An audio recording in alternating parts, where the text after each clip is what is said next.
Yes, the ultimate world cruise coming to you from Mosul Bay, South Africa, 25th, 2024. We went to the we went to the conservation center in Oudtshoorn, South Africa. Sorry, it's about a little over an hour's drive from Mosul Bay, and this place takes care of orphaned, troubled animals from all over the place. So it's got a really great mode of operation to rescue animals. And so I'm going to show you a few of the animals that they have. It's kind of got a Indiana Jones motif or theme. As you go in here, you see some skulls and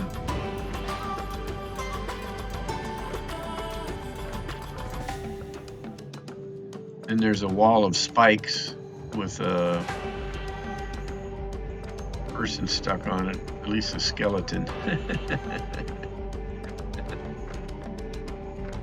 So, of course, they do have the king and queen of the jungle at the end. You're going to see that. But they have these gigantic fruit bats that have a wingspan over 3 feet. They're hanging up there on the roof. They hang fruit down on strings. You can see the fruit little things dangling there, and so the fruit bats hanging upside down eating their fruit. But one of them opens up its wings there. You're gonna look at that. Look at that. The women have to tie their hair up before they go in here, because I guess there are also some smaller bats, but cool fruit bats. The next thing is a freshwater otter that they rescued from somewhere. I think it was orphaned. And so here's the little freshwater otter. Has her own little enclosure there, water to swim in. It's got to be a good life. Gets fed everything she needs.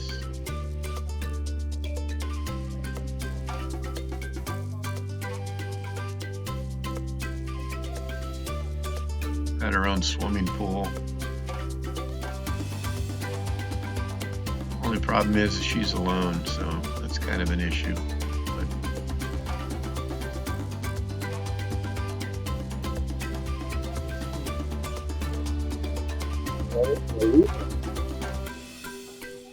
Got a couple of lemurs, a male and a female. And this is the male you're looking at, and it's hard to tell on his tail, but he's missing a whole bunch of fur off his tail. And they said it's I guess the female did not appreciate his advances and has been growing back the hair on his tail since she ripped it off.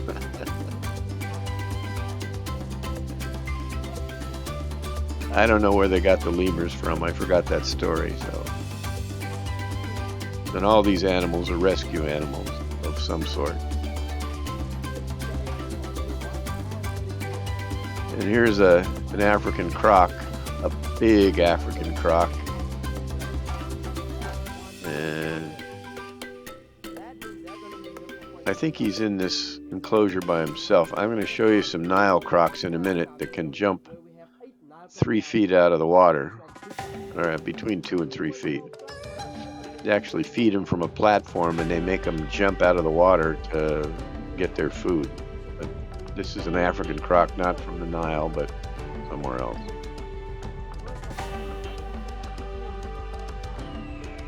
Now, at the bottom, you can see a rare white porcupine right down there at the bottom of the screen, right in the middle.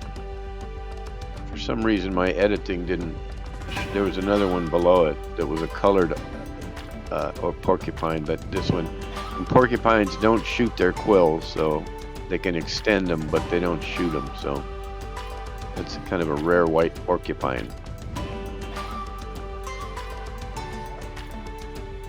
Now here are the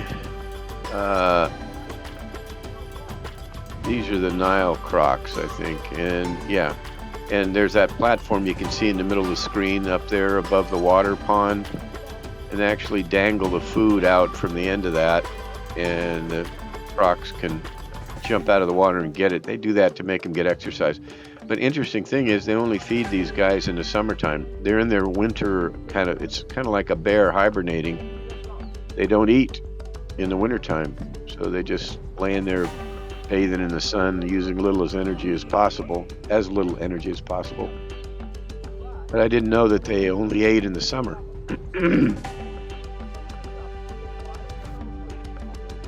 Here you're looking at a that they have here in the park. They have this female and her two brothers in the pen next door that are part of a breeding program. And I guess cheetahs, their population's so small they inbreed a lot, and so they're trying to breed them with other cheetahs so that they clean up the gene pool and not have so many deformities or whatever. So here's the king and queen of the jungle. These are our African white lion and lioness, and they're kind of the hit of the whole place. They are going to feed the male here. They offered him some meat while we were watching, so it's kind of interesting to watch them. But they're just laying in the sun. It was a beautiful day. It was probably the high 70s or something like that. They're just laying here in the sun taking a snooze. And then one of the park employees is behind there, will go down that walkway and stick a piece of meat out on a stick. Actually had to call the lion over. I forget the lion's name, but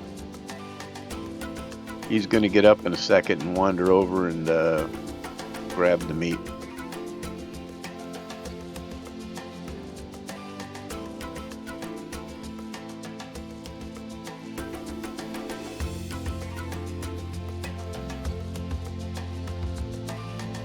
So you're on a raised platform that goes by all these big cats, by the cheetahs and the leopards and the lions, and there's a tiger coming up.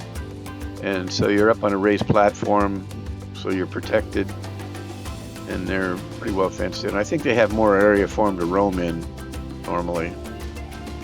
Okay, there's a guy over there at the gate. There's a little hole in the fence where you can dangle the stick with the meat on it.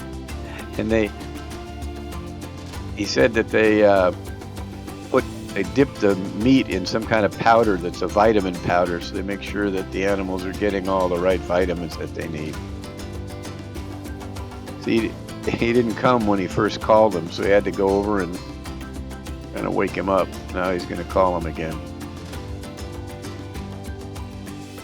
There. Now, I think I'll get up and have a snack.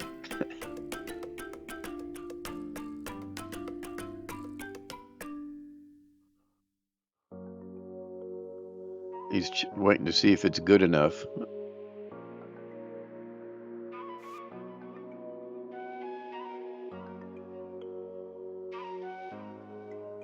I think these guys get about 5 or 6 pounds of meat every day. So they're really well taken care of. All right, he's going to wander over, grab the meat off the stick.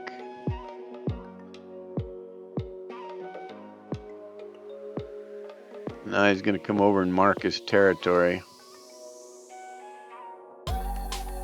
And then he's going to scratch himself on that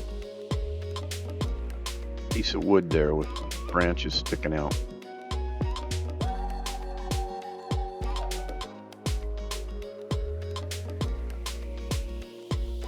Anyway, that's the king of the jungle, top of the food chain, right there.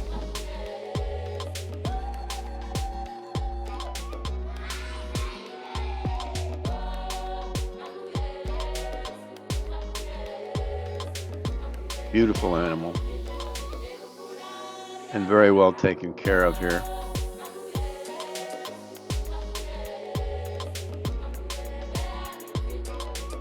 All right, the next in line is a white tiger. And this is a rare white tiger because its stripes are very, very light, almost pure white.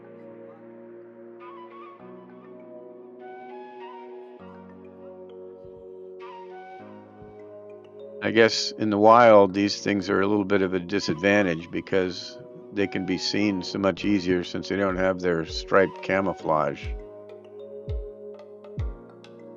Oh, beautiful white tiger. And the last animal that's video is a leopard. This is a female leopard, also just lounging in the sun. They said sometimes she's quite hard to find because she'll go up in a tree, spends a lot of time up there hanging around in the tree, and sometimes it's hard to find her. But we were lucky, happened to find her on the back side of her enclosure laying on top of that little stand. So this is where we cheated death. We signed up for the cheetah encounter where you go in. There's two brothers, Zion and Xavier, I guess are the names. And you go in, these are a year and a half old cheetahs, they're brothers.